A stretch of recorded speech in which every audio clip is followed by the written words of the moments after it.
Buenísimo, ahí ya está grabándose la clase. Entonces, vamos a empezar con lo que habíamos dicho de la narración. El libro que vamos a trabajar primero se llama Flotante, ¿sí? De David Weisner. Esta es una de las primeras imágenes que vamos a ver del libro. Me voy a poner así, así puedo dar vuelta las hojas y lo van viendo. ¿Sí? ¿Lo van viendo bien? Perfecto. Es como una especie de caracol, una especie de bicho. Es como una especie de caracol, exactamente. Esta es la segunda y la tercera imagen. Acá lo vemos bien. No quiero hacer sombra. Es un nene que está jugando en la playa. ¿Sí? Y obviamente lo que estaba en la primera plana, si se fijan bien acá en la mano, tiene la especie del caracolito que tenía, sí, que se veía en la primera plana. Voy a pasar así algunas imágenes como más rápido, ¿sí? Él está jugando en la playa y la ola vamos a ver que lo tapa, por así decirlo, o lo arrastra y trae una sorpresa con él. Esta sorpresa es una cámara de fotos.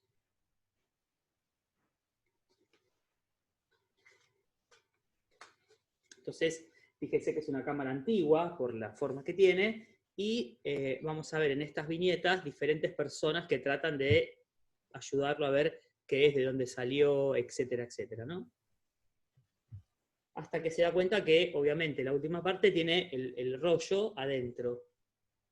Entonces decide llevar a revelar esta foto, y acá vemos, obviamente, cuando va a revelar la foto, y acá vemos el producto final, digamos, ¿no? Ya cuando las fotos están reveladas. Vamos a ver qué es lo que mira él. Esto que vamos a ver ahora son las fotos que él reveló. Miren. Voy a poner así para que la luz se pueda ver bien.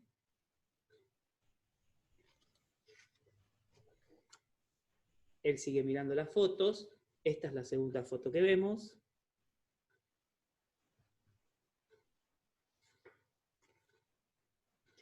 La tercera foto. La cuarta foto. La quinta. Y la sexta foto.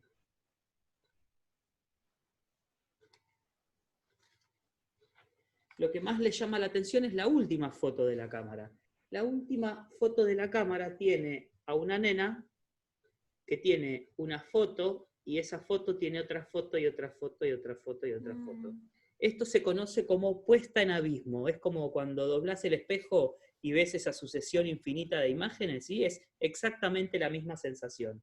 Entonces el nene empieza a ver esta foto, la empieza a analizar con la lupa primero, y empieza a ver cuál fue la primera foto. O sea, si estamos viendo una foto de una foto con una foto con una foto, en algún momento alguien tuvo que haber generado la primera foto. Fíjense entonces, a medida que él va ampliando la imagen, cómo van apareciendo, ¿sí? Hasta que ya directamente usa el microscopio, y llega a ver acá todos con las fotos, ¿sí? Hasta que aparece esta nena que tiene la primera foto, y es de este nene. Este nene fue la primera persona en ser fotografiada, por la cámara. Fíjense que ya cambió el color, ¿no? De la película, de la foto, lo que era, y todo el contexto también. Entonces él, después de meditarlo, entiende qué es lo que tiene que hacer con la cámara y con el rollo. Entonces, después de meditarlo, decide sacarse una selfie con la foto. Y esta va a ser su foto. La foto de él con la última foto de la cámara con toda la sucesión de nenes. Entonces va a tirar la cámara, y la cámara va a empezar un viaje. Fíjense que la cámara va pasando por diferentes lugares. Lo voy a pasar así para que vean. ahí se ve mejor.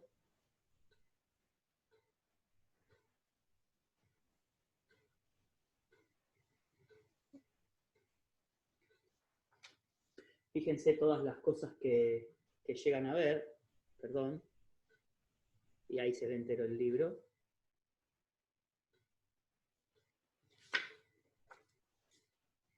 Todos los diferentes paisajes, ¿no? Cómo va cambiando también el color página a página.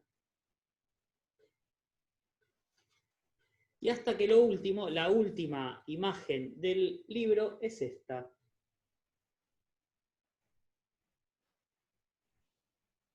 Una nena volviendo a encontrar la cámara y como que todo el ciclo se vuelve a repetir. Esta es la tapa del libro, miren, que se llama Flotante. Si se fijan bien, esta es una de las imágenes que ya vimos, el pez, pero adentro del ojo del pez está la cámara. ¿Lo ven ahí? Es parte, digamos, de todo el conjunto de diseño.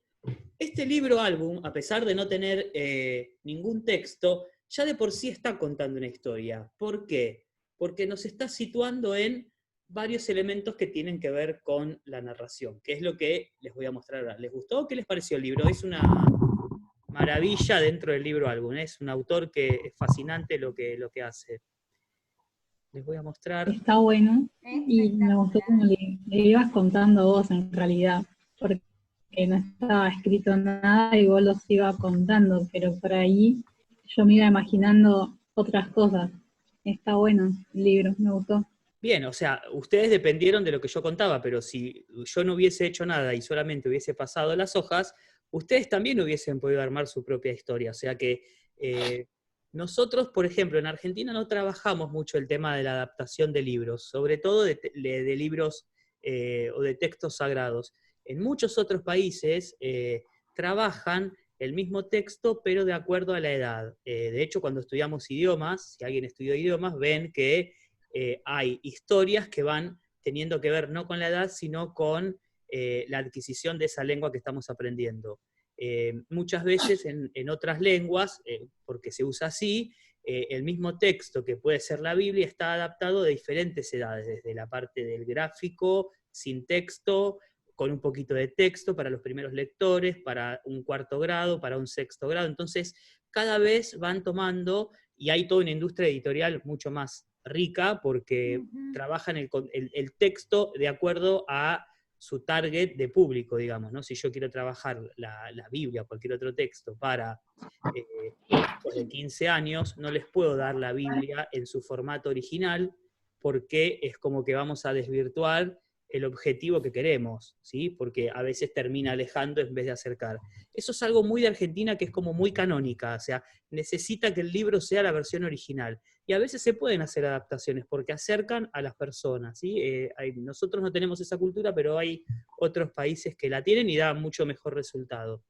La imagen que les voy a compartir se ve como muy chiquito, pero se los voy a ir nombrando, porque se puede ampliar acá un poquito, ¿sí?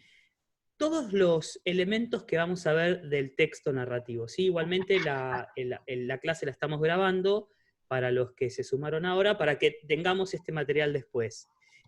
Acá hablamos de 5 elementos que son los más importantes dentro de la narración. Obviamente está el narrador, está el personaje, está el tiempo, está el espacio y está la estructura. Vamos a empezar por el último, por la estructura. Hay muchas formas de organizar la estructura de un cuento, vamos a trabajar algunas. La clásica, la que aparece acá, es el planteamiento, lo que nosotros diríamos la situación inicial o el principio, el nudo, donde se presenta el conflicto, y el desenlace, lo que nosotros diríamos como nudo de desarrollo, ¿no? Y el desenlace del cuento. Esta es la estructura básica de un cuento, hay otras que vamos a ver, pero esta es la más común. ¿Qué pasa con el espacio? ¿Sí? El espacio dentro de una narración puede ser un lugar real y un lugar imaginario. Este texto que vimos recién, narrativo, tiene lugares reales y lugares imaginarios. ¿Por qué? Ahí hago la pregunta yo. Porque había una Había seres que, primero que una máquina que se saque fotos sola abajo del agua es imaginar. Es raro. No, Pero no. hablemos del espacio, ahora vamos a hablar de los elementos y de todo lo demás. Ah, ok. No, del espacio que abajo del mar había extraterrestres, había un platillo volador, había cosas raras Bien. adentro del En mar. una parte vieron que hay estrellas de mar que son las islas, que estaban las ballenas muy chiquititas, no sé si lo vieron, después cuando revean el video hagan foco en esa parte y van a ver que hay como estrellas de mar que se están desperezando, que son lo que nosotros percibimos como islas, pero todo debajo son los tentáculos o las patitas de la estrella de mar, y pasan como las ballenas muy chiquititas abajo. Después fíjense de eso. Está bien, esos son los lugares imaginarios. ¿Y cuál es el lugar real que aparece acá? Hay un lugar real. Playa. La playa, obvio, El exactamente. mar también, y en la profundidad del mar, porque es real. Exacto. Entonces tenemos acá, justo en este texto, la conjugación de dos elementos, ¿sí? Por un lado, el real y por el otro lado, el imaginario. ¿Qué pasa con el tiempo? El tiempo dentro del texto, o de cualquier género narrativo, puede ser, acá lo dice, está como borroso, pero dice que puede ser contemporáneo al autor, o sea que puede estar sucediendo en la misma época en donde el autor lo escribe, que puede estar ubicado en el pasado o que puede estar ubicado en el futuro. Esas son las tres posibilidades, ¿sí? Que esté en el pasado, que esté en el presente del autor, ¿sí? O que esté en el futuro. Bien, típico de lo temporal, ¿no? Pasado, presente y futuro. Con respecto a la duración, dicen que obviamente hay cuentos cortos, hay microcuentos, microrelatos, que vamos a trabajar algunos cuando hagamos un ejercicio de escritura, y hay algunos que pueden ser largos. ¿Cuán largos? Y miren, hay cuentos que pueden durar 7 carillas, 10 carillas, hay algunos que están como en una zona de transición, se les dice que son o cuentos largos o novelas cortas, así que imagínense más o menos la duración que tiene, tendrán 20, 30 páginas, 40, ¿sí? Pero siguen siendo cuentos por toda la estructura que tienen. Pero básicamente eso tiene que ver con la duración y acá ya es imposible encasillar, digamos, como un elemento, ¿sí? Es importante, pero no define el género. Y después, otra cosa que aparece muy interesante es el orden temporal.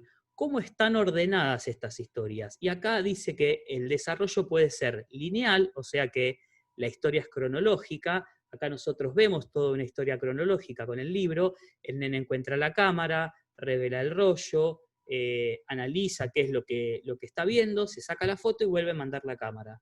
Pero hay dos opciones más. Lo que se llama in media res, que es cuando la historia empieza por la mitad y avanza, y puede tener algún retroceso hasta llegar a ese mismo punto. Hay un montón de películas y de libros que trabajan esto, pero para buscar lo narrativo más fácil, una película como El efecto mariposa empieza in media res, o sea, por la mitad. Megamente, la película animada de dibujitos animados, empieza in media res, empieza por la mitad, y puede ser que también el orden temporal esté dado por flashback todo el tiempo, como fue la serie Lost, por ejemplo, ¿sí? Era un campeonato de flashbacks. Inclusive el Código Da Vinci está organizado por muchos flashbacks, ¿sí? O sea, no tiene in media res, o sea, no empieza por la mitad, pero hay un orden temporal, pero a cada rato va para atrás, ¿sí? Lo hace continuamente. Creo que en cada capítulo hay 1 o 2 flashbacks, si no me equivoco. ¿Qué pasa con los personajes? Obviamente hablamos de personajes principales que pueden ser protagonistas o antagonistas, que es lo que está apareciendo acá en pantalla, o sea, los que van a ayudar y los que se van a oponer. Ahora vamos a ver esa categoría especial de personajes. Y puede haber personajes secundarios, que son los que van a acompañar, los que van a ser los testigos, digamos, de la acción principal, y después hay los personajes que se llaman comparsos, que serían los personajes que o son mencionados o aparecen como muy poco, que ya ni siquiera son personajes secundarios. Mucha gente le dice que son personajes terciarios. Por ejemplo, es muy común encontrar hoy en día en algunas series a personajes que solamente se los mencione o solamente se les escuche la voz. Se me viene a la cabeza el padre de la niñera, por ejemplo, que nunca apareció recién en los últimos capítulos, y la madre de Howard en Big Bang Theory, que siempre se escuchaba la voz, es un personaje de los que ni siquiera ya son secundarios, porque solamente se escuchaba la voz, nunca se vio la cara, ¿sí? Esos son los estilos de personajes. ¿Y qué va a pasar con el narrador? Fui, digamos, de lo más simple hasta lo más complejo. El narrador, nosotros podemos tener lo que se llama la persona gramatical, o sea, quién está narrando. Acá dice punto de vista, ahora vamos a aclarar eso. Un narrador puede ser en primera persona, que habla un yo, una segunda persona que habla un tú, y una tercera persona que habla un él o un ella, o un ellos, ¿sí? Pueden ser plurales también. El punto de vista siempre va a ser sobre quién hace foco ese narrador, que siempre va a ser obviamente un personaje. Por ejemplo, nosotros conocemos la versión de Caperucita Roja contada en tercera persona. Caperucita Roja salió de su casa, llevaba la canasta, etcétera, etcétera. Ahí tenemos un narrador en tercera persona, ¿sí? Pero el foco, lo que se llama punto de vista nuestro, siempre, ¿en quién estuvo centrada la historia? Pregunta para ustedes. ¿Desde quién vemos ese punto de vista? Desde el chico. ¿Desde qué chico? El de Caperucita. Desde Caperucita Roja. ¿Vemos el punto de vista del lobo? Digamos, ¿sabemos qué es lo que le pasó al lobo ese día? ¿Por qué tenía tanta hambre y quería comerse a Caperucita? No. No. ¿Por qué? Porque estamos trabajando el punto de vista de Caperucita Roja. O sea, vemos, pensamos y sentimos porque el narrador se focaliza, ¿sí? El punto de vista está centrado en ella. Podemos contar la misma historia, que está muy de moda ahora, hacer esto, con un narrador en tercera persona, pero esta vez el foco, el punto de vista, va a estar puesto en el lobo o inclusive en la abuela, ¿sí? Puede estar puesto en cualquiera de los personajes. Generalmente el punto de vista está puesto en uno de los personajes y no es que, como dice acá, tiene que ser de primera o de tercera persona, va a tener que ver, mejor dicho, con un personaje. Yo puedo narrar en primera persona, en segunda persona, en tercera persona, y poner el punto de vista siempre en algún personaje. No, ahí no tenemos personas, sino nombrar al personaje al cual estamos poniendo el punto de vista. Sí, lo que importa... Profe, Decime. sí, perdón, consulta, porque recién me acordé. No sé si ubica la película la de Charlie y la fábrica de chocolate. Obvio.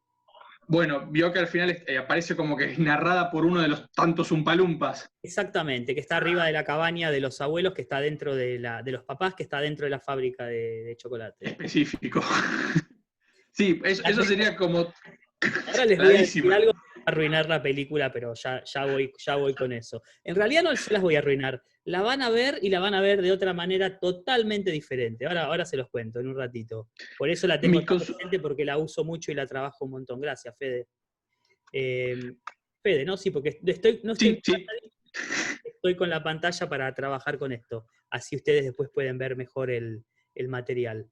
Les decía entonces, ¿qué pasa con el narrador? Primera persona, que es la persona gramatical, ¿no? Primera persona, segunda persona, tercera persona, el punto de vista que tiene que ver con un personaje, y aparece algo que se llama grado de conocimiento que tiene ese narrador, que acá pueden ser protagonistas, testigos o omniscientes. Estos se pueden combinar, ¿sí?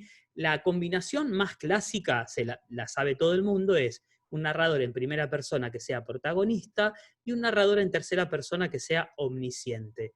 Va a ser protagonista cuando protagoniza la historia y todo lo que pase le va a pasar a él, al personaje, y va a ser tercera persona omnisciente cuando, como en este caso la historia de Caperucita Roja, cuenta un narrador desde afuera lo que está pasando con Caperucita Roja y es omnisciente porque el narrador omnisciente, ¿sí?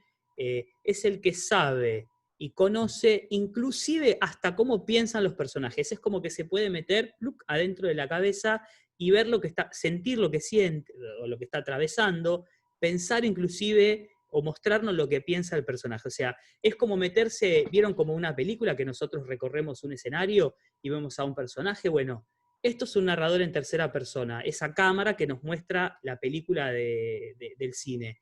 Pero el grado de conocimiento omnisciente es como estar metido adentro de la cabeza de este personaje y saber lo que piensa, lo que siente, etcétera, etcétera. O sea, el narrador acá no va a ocultar nada. Si el personaje está triste, va a decir por qué está triste, ¿sí? Si está alegre, va a decir por qué está alegre. Decime.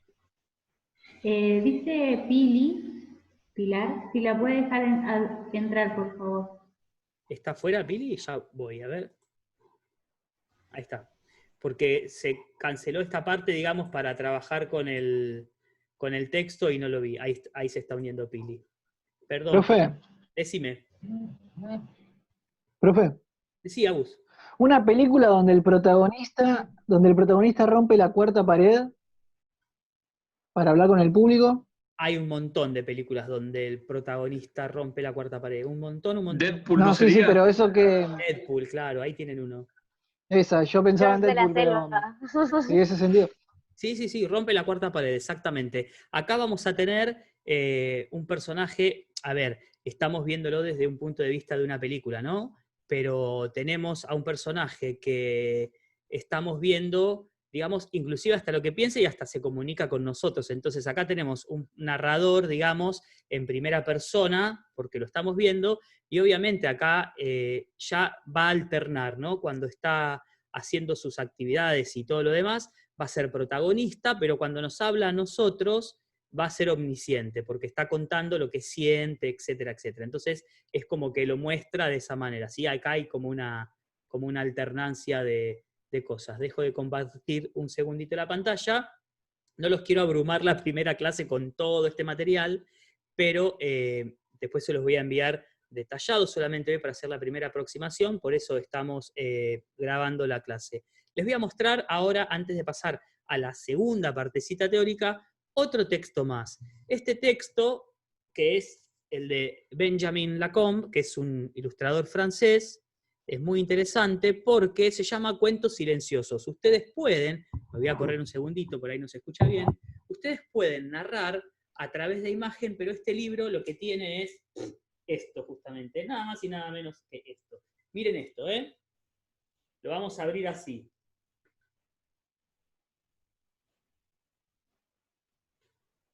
¿Saben qué cuento es? Qué lindo que es. No, sé. ¿Puede ser Pulgarcita? Es un cuento muy conocido. Es un cuento de hadas que en realidad no lo conocemos mucho acá, pero hay algunos que son reconocidos. Miren este, por ejemplo. Ya se van a dar cuenta enseguida cuando lo abra. ¡Uy! Pinocho. Puede ser. Miren Peter Pan. Ese es Pinocho, el otro es Peter Pan. O Le saca un ojo a alguien ese libro. Y mal. No, este es genial. Qué Este buenísimo. es uno de él que se llama Los Amantes Mariposas. Miren lo que es esto. Divino. Es troquelado. Esta versión O sea se que- llama Pop-Up. Es un libro pop-up. No tiene texto, pero ustedes pueden, porque en el final él tiene un resumen de cada cuento, entonces uno puede contarle a la persona que quiera, a la que necesite contarle la historia resumida, y después flashear y mostrar y jugar con las alas y las texturas y todo lo demás. Este sí lo conocen, miren este. ¿Quién está en el fondo? Caperucita. Una cosita roja, La exactamente. boca del lobo. Wow. Caperucita. Pobrecito. Este miren. ¿Lo reconocen? Alicia en el País de las Maravillas. Ahí está Alicia, ¿la ven? Con las Sí. flores, Ah, el capítulo cuando está pinta las genial. flores blancas y una roja. Qué bueno que está el troquelado. Buenísimo. No, este libro es una locura. Después, este es otro clásico también. Ahí lo van a reconocer. ¿El Mago de Oz? No, ¿qué No. es eso? Es el filo de la rosa de la Bella Durmiente. De la Bella Durmiente. Con lo que se pincha el dedo, mirá. Perfecto. Genial. ¿Sí? Bueno. Hasta tiene esas especies de zarzas, de ramas que van haciendo parte de la maldición de Maléfica. Sí. Y el último, bueno, acá está lo que yo les decía del resumen de cada cuento, por si alguno no se acuerda. Y el último que tiene, Ah, Peter Pan. este es el de Peter Pan. ¿Sí? ¿Y el de la primera qué era? El de la primera, ya se lo digo porque nunca me acuerdo. La golondrina de Pulgarcita, es como una especie de spin-off o de continuación de Pulgarcita. Pero no es muy conocido por eso. Y después hay uno de Barba Azul que también estaba, pero no lo mostré porque no es conocido. Entonces, a partir de estos libros, o a partir de cualquier otro libro, nosotros podemos contar historias a través de imágenes inclusivas. O sea que podemos hacer trabajos que tengan que ver con la narración partiendo de cualquier imagen. Yo les mostré los libros que son, vamos a empezar por estos, los que no tienen textos, los que se llaman libro álbum, y específicamente esto que son los libros silenciosos, ¿sí? Porque al no tener texto, uno puede como jugar un poquito más. Acá es más acotado, digamos, todos los tiempos de lo que nosotros vimos como elementos de la narración, pero en el de flotante podemos ver el espacio, no tenemos narrador porque es un libro totalmente silencioso, pero si tuviésemos que decir de qué narrador o qué narrador, perdón, nos presenta el libro, tenemos dos opciones. ¿Cuáles son esas dos opciones? Con el libro de flotante, el libro de la cámara. ¿Cuáles son esas dos? El niño. ¿Qué narrador tiene este libro? Digamos, a mí me muestra esto, ¿sí? La cámara es el narrador. Piensen en esto como en una cámara de cine. La estamos viendo desde el punto de vista de él, eso seguro, pero la cámara nos muestra lo que él ve, o acá hay otra cámara que muestra toda la acción. Claro, por eso la cámara. Exactamente, O sea, entonces, cámara, sí. si esto es como ver una película, ¿sí? ¿Qué tipo de narrador tenemos acá? En todo el libro. Omnisciente, obvio, perfecto. ¿Y de qué tipo? ¿De primera persona o de tercera persona? De tercera persona. De tercera persona, excelente. O sea, ven que hasta con un libro silencioso uno puede empezar a reconocer elementos de la narración.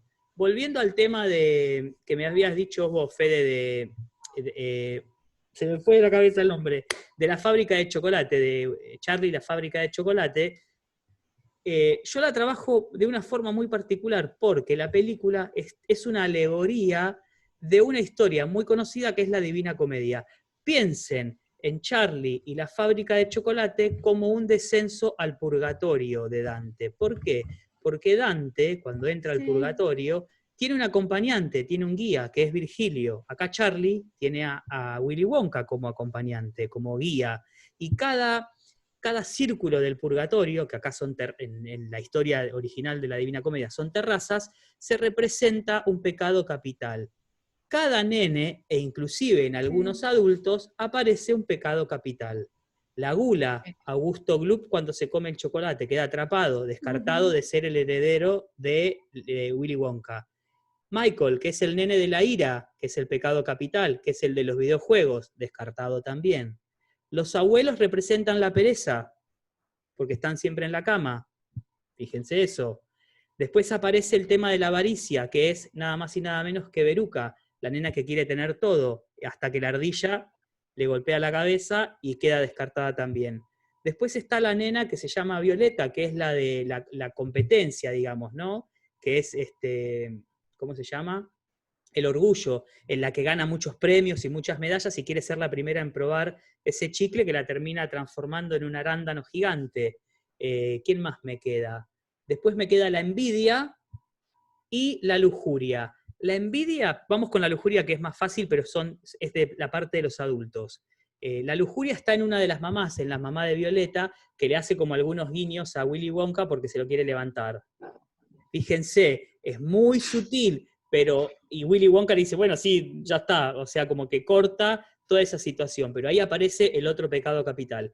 Y el último pecado capital, que es la envidia, es la que tiene Willy Wonka de Charlie, porque le dice en un momento que le tiene envidia por toda la situación de su familia, porque él no la tiene, y Charlie hereda la fábrica porque justamente reúne lo que es lo contrario a los pecados capitales, que es la virtud. Así como están los 7 pecados capitales, están las 7 virtudes, que si no me equivoco las escribió San Agustín o Santo Tomás de Aquino, no me acuerdo quién de los dos. Tomás de Aquino. Santo Tomás de Aquino, perfecto. Entonces acá tenemos una película totalmente infantil por la temática que toca, pero tiene una alegoría religiosa y una referencia tan grande a la Divina Comedia que por ahí a veces pasa totalmente desapercibida.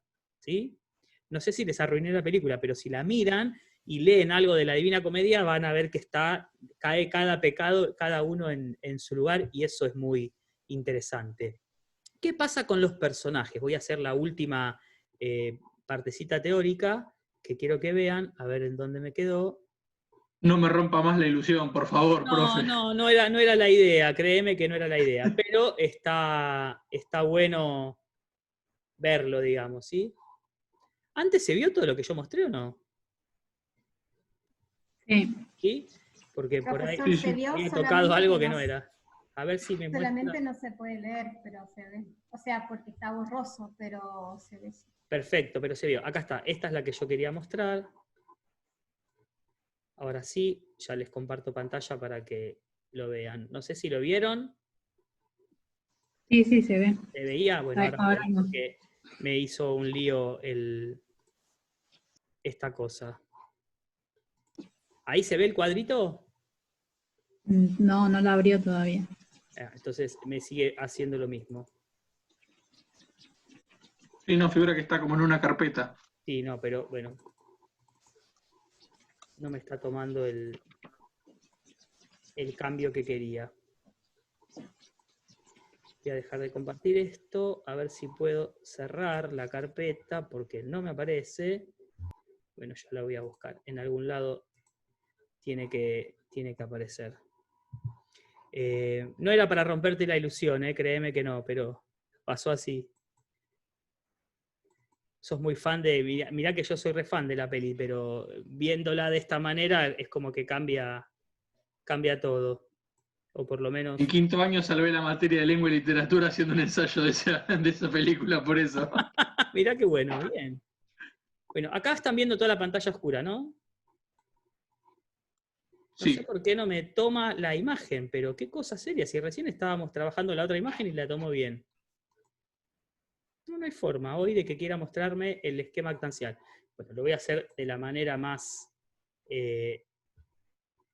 rápida, porque antes lo tenía desde internet y se veía bien, así que lo vamos a buscar directamente desde internet para que lo veamos desde ahí.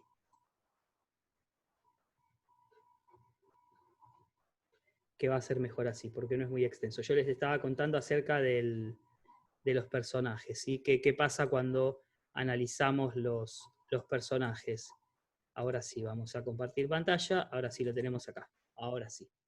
¿Qué pasa con los personajes? Yo les había comentado acerca del esquema clásico, ¿no? La introducción, el nudo y el desenlace, pero podemos estructurar cualquier historia narrativa relativamente sencilla a este esquema, ¿sí?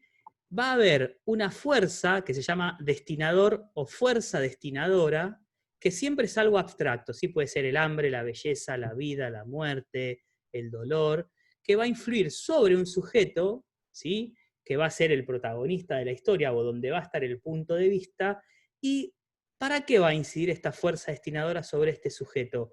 Para que este sujeto consiga un objeto o un objetivo y se lo entregue a un destinatario, que va a ser la persona que va a recibir este objeto. En el camino, nuestro protagonista se va a encontrar con ayudantes y con oponentes. Esto me sirve porque yo, cuando quiero trabajar algo narrativo, algún texto narrativo, puedo usarlo para cambiar el punto de vista. Porque si yo pongo acá a Caperucita Roja, puede ser que la fuerza destinadora sea ayudar a su abuela. ¿Cuál es el objetivo? Llevarle la canasta. ¿A quién? El destinatario, a su abuela. ¿Quién es el oponente? El lobo. ¿Quién es el ayudante? Supongamos que es el cazador porque la salva después. Pero si yo acá pongo al lobo como sujeto, el objetivo es comerse a Caperucita, pero el destinatario es el mismo. ¿Quién se le opone? El cazador. ¿Quién es el ayudante? No sé si tiene. Pero ¿cuál es la fuerza destinadora para que esto pase? Es una fuerza abstracta. ¿Cuál es? ¿El hambre? Obvio, el hambre. Sin el hambre, sin pasar esta necesidad, el lobo no hubiese hecho esto. Entonces, este esquema actancial me puede permitir a mí analizar cuál es el punto de vista y qué función va a tener cada personaje. ¿Sí? Lo saco porque después lo van a tener, así hablamos este último minutito. Este esquema actancial nos muestra cuáles son los roles dentro de cada persona, de cada historia, digamos, ¿sí? ¿Qué personaje cumple cada rol?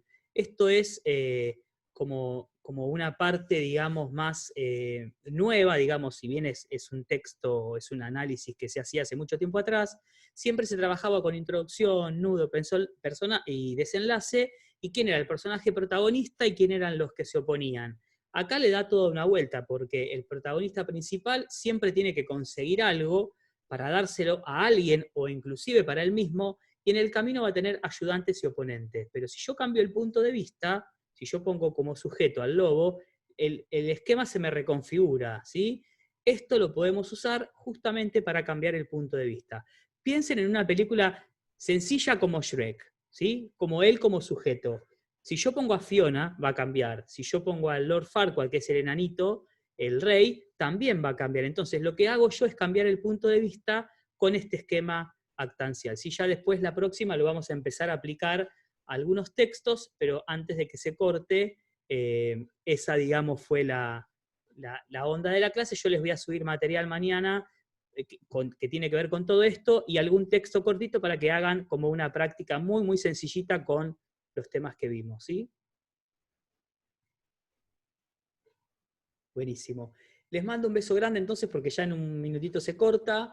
Dejo de